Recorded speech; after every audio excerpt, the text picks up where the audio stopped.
आता हे राजकीय नेते एकमेकांवर टीका करण्यात व्यस्त आहेत। पहिल्याच पावसामध्ये मुंबई तुंबल्यानंतर ठाकरे गटाच्या मुखपत्रातनं मुख्यमंत्री शिंदेंना लक्ष्य करण्यात आलंय। मुंबई तुंबणार नाही आणि थांबणार नाही ही गर्जना पहिल्याच पावसात वाहून गेली असा टोला ठाकरे गटानं मुख्यमंत्री शिंदेंना लगावलाय।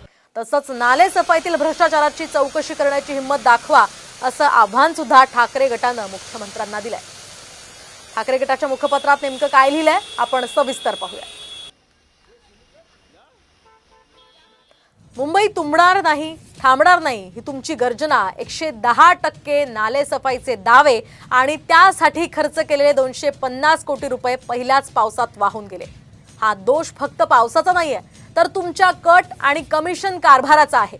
मुंबईकरांना पोकळ आश्वासनं देण्यापेक्षा नाले सफाईतील कोट्यावधींच्या भ्रष्टाचाराची चौकशी करण्याची हिम्मत दाखवा। मुंबईत तुंबलेल्या प्रत्येक थेंबाचा आणि नाले सफाईच्या भ्रष्टाचारात बरबटलेल्या मुंबईकरांच्या प्रत्येक पैशाचा हिशेब द्या असं या मुखपत्रातून म्हणण्यात आलंय।